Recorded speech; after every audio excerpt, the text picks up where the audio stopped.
Maaf guys, mohon maaf.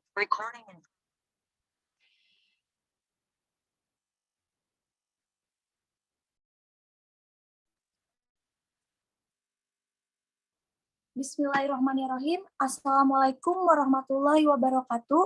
Pertama-tama marilah kita panjatkan puji syukur kepada Allah Subhanahu wa taala karena telah memberikan rahmat, kesehatan dan keselamatan pada kita semua.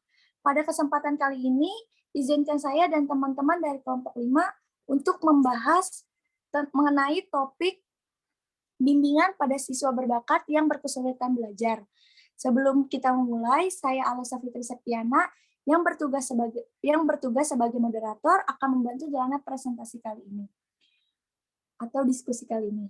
Saya akan memperkenalkan anggota kelompok saya terlebih dahulu, yaitu yang pertama ada Nimas Farhani dengan NPM 1950-698, lalu yang kedua ada Nada Saliha dengan NPM 1950-60-106, lalu kemudian ada saya sendiri, Alisa Fitri Septiana dengan NPM 1950-60-115, lalu yang terakhir ada Deva Mukita Ayuananda dengan NPM 1950-60-117. Langsung saja kita ke pembahasan yang pertama. Kepada pemateri pertama, Deva Mukita, saya persilahkan. Baik, di sini saya akan menjelaskan tentang pengertian berbakat. Anak berbakat itu memiliki kemampuan intelektual tinggi, juga menunjukkan penonjolan kecakapan khusus yang bidangnya berbeda-beda antara anak yang satu dengan anak lainnya.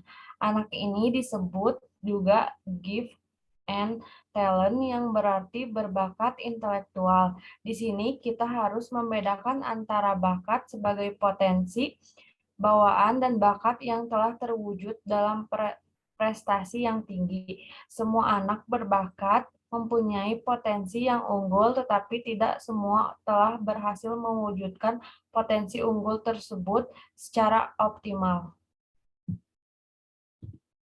Slide selanjutnya.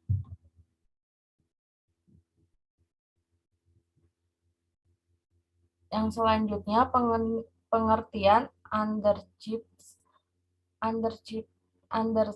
adalah siswa yang berprestasi kurang, yaitu siswa yang memiliki potensi tergolong tinggi, tetapi presentasi belajarnya tergolong masih kurang dari yang diharapkan dapat tercapai sesuai dengan potensinya.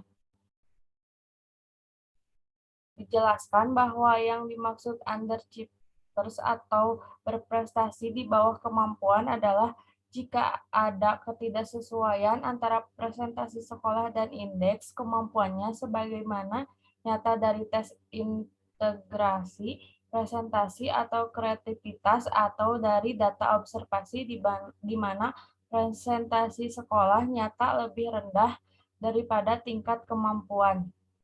Selain itu, menyebutkan kinerja yang secara signifikan berada di bawah potensinya. Baik, itu saja yang bisa saya sampaikan. Saya kembalikan kepada moderator. Baik, terima kasih kepada Deva. Selanjutnya, materi yang akan selanjutnya dipaparkan oleh Nada. Kepada Nada, saya persilahkan. Baik, terima kasih kepada moderator yang telah memberikan saya kesempatan untuk memaparkan materinya. Di sini saya akan memaparkan karakteristik underachieve. Yang pertama, menunjukkan prestasi yang berlawanan dengan harapan atau potensi yang dimilikinya. Yang kedua, merasa tidak senang dengan sekolah atau gurunya yang cenderung bergabung dengan teman. Yang ketiga, kurang termotivasi untuk belajar. Yang keempat, kurang mampu melakukan penyesuaian intelektual. Yang kelima, merasa kurang bersemangat, kurang tegas, dan sering ribut di kelas. Yang keenam, memiliki disiplin yang rendah, sering telat sekolah, enggan mengerjakan tugas, sering ribut, dan mudah terpengaruh. Yang ketujuh, tidak memiliki hobi atau minat terhadap kegiatan untuk mengisi waktu luang. Dan yang terakhir, takut ujian dan berprestasi rendah. Mungkin itu saja yang dapat saya sampaikan. Saya kembalikan kepada moderator.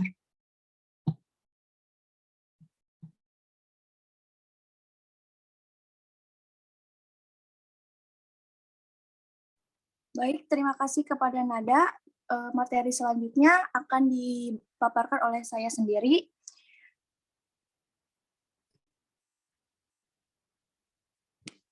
Selanjutnya, faktor-faktor penyebab underachiever. Yang pertama itu ada kondisi fisik. Mohon maaf sebelumnya,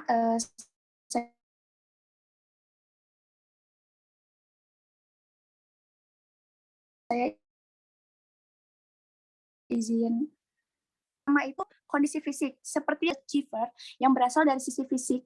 Misalnya anak mengalami sakit, ada gangguan pendengaran, gangguan penglihatan, atau ada cacat fisik. Hal-hal tersebut sangat mungkin mengganggu proses belajar anak sebagai prestasinya. Tidak bisa menggambarkan kemampuannya. Lalu yang kedua ada kondisi psikis. Selain kondisi fisik, kondisi psikis juga berpeluang menjadi faktor penyebab munculnya underachiever.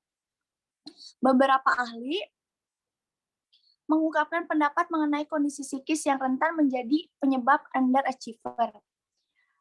Lalu yang ketiga, ada keluarga. Berdasarkan literatur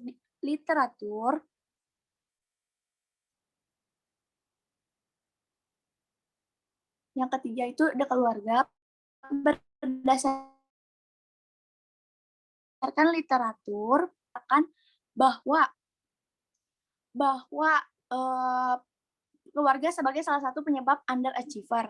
Lalu yang keempat, sekolah. Selain faktor keluarga, ternyata sekolah juga berpeluang menjadi salah satu faktor penyebab untuk belajar di sekolah. Oleh sebab itu, sekolah berperan dalam menciptakan siswa berprestasi. Akan tetapi, pada kenyataannya, sekolah juga berpotensi menyebabkan siswanya kurang mampu mengembangkan potensi yang dimiliki. Lalu yang kelima, ada teman sebaya. Teman sebaya siswa berbakat ternyata juga berpotensi menyebabkan underachiever. Ketika memasuki usia remaja, teman menjadi segalanya untuk anak, sehingga sangat sulit menolak pengaruh dari teman. Ketika berteman dengan anak-anak yang kurang memperhatikan prestasi, maka akan membuat siswanya juga malas belajar. Hal ini dilatar belakangi oleh adanya ketakutan ditinggalkan teman, sehingga mereka lebih baik mengalahkan prestasi belajar daripada pertemanannya. Lalu yang keenam, ada masyarakat. Menurut Hawadi tahun 2004, lingkungan sekitar tempat tinggal siswa berbakat juga berpotensi menjadi salah satu penyebab underachiever.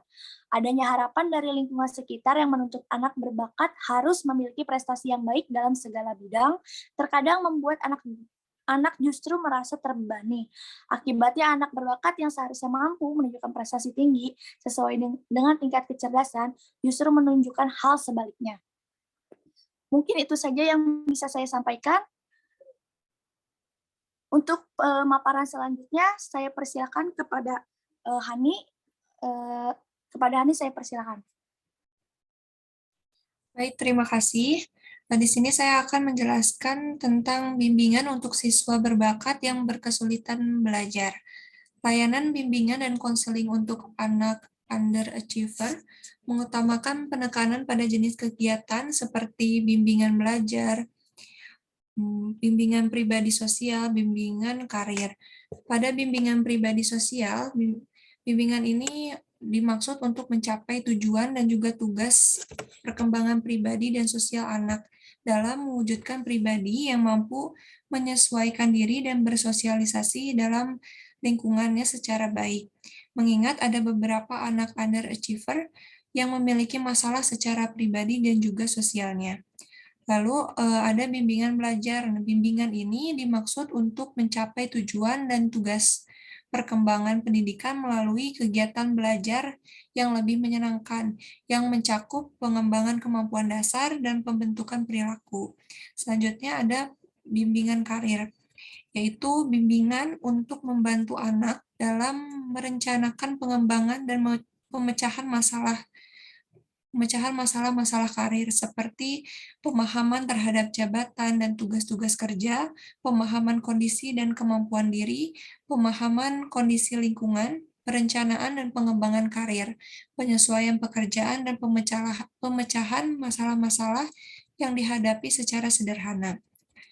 Lalu melihat pengertian tugas dan wilayah konselor dalam setting pendidikan formal, dalam hal ini membantu anak-anak underachiever dengan yang pertama itu ada creating the learning environment, yaitu dalam membuat lingkungan belajar, ada beberapa hal yang harus dipertimbangkan, yaitu bagaimana membantu anak untuk sukses dalam untuk bisa bekerja sama secara nyaman. Di sini seorang konselor harus berusaha bekerja sama dengan guru dan juga murid untuk sama-sama menciptakan lingkungan belajar yang nyaman. Lalu yang kedua itu ada respon terhadap kebutuhan anak. Konselor ini di sini harus bekerja sama dengan guru untuk menyeimbangkan kegiatan. Maksudnya adalah seimbang antara kegiatan yang terstruktur dan yang tidak terstruktur. Mempertimbangkan gaya belajar anak. Sebagai persiapan dari rencana ini, konselor terlebih dahulu harus memiliki data mengenai potensi-potensi yang menonjol pada anak-anak yang underachiever ini, agar kegiatan bisa ditampilkan atau bahkan diberi kesempatan untuk menjelaskan kepada teman-teman di sesi yang tidak terstruktur. Selanjutnya, menyeimbangkan antara kegiatan bersama dan kegiatan yang bersifat individual. Pada anak underachiever ini tidak hanya belajar mengikuti kegiatan bersama, tapi didukung oleh program remedial untuk mengejar ketertinggalannya. Yang terakhir yaitu bekerja sama dengan orang tua, yaitu memahamkan kepada orang tua bahwa masing-masing anak itu unik, jadi tidak bisa dipaksakan bahwa setiap anak itu harus bisa dalam segala hal, sehingga orang tua itu bisa menerima dan tidak hanya terfokus pada masalah yang muncul, tapi juga pada potensinya. Dan maka dengan pemberian konseling kepada orang tua, diharapkan orang tua ini mampu membantu orang tua ini dapat mengerti, memahami, dan menerima anak sebagai seorang individu yang utuh, yang memiliki kebutuhan sebagai individu, yaitu membantu orang tua dalam mengatasi gangguan emosi pada anak yang ada hubungannya dengan situasi keluarga di rumah. Selanjutnya ada terbuka kepada setiap anak. Masing-masing anak harus dipahamkan tentang keadaan yang harus mereka hadapi, misalnya tuntutan atau tugas-tugas yang harus mereka hadapi. Anak-anak harus diberitahukan akan kemampuan mereka jika memang rendah dan memotivasikan mereka untuk bisa lebih baik dalam memperoleh prestasi di sekolahnya. Mungkin itu saja yang dapat saya sampaikan. Saya kembalikan kepada moderator.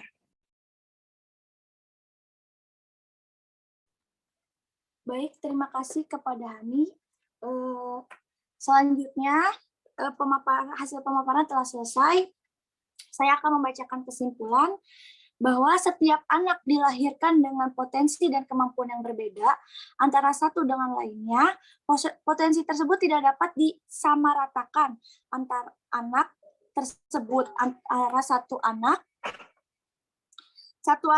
berbeda dengan anak yang lainnya. Kondisi yang terjadi pada seorang anak dengan underachiever adalah ketika seorang anak tidak mampu mencapai satu prestasi tertentu yang dimana anak tersebut sebenarnya memiliki potensi yang baik untuk mencapai prestasi-prestasi yang harus mereka capai. Mungkin itu saja yang bisa kelompok kami paparkan. Kurang lebihnya mohon maaf. Assalamualaikum warahmatullahi wabarakatuh.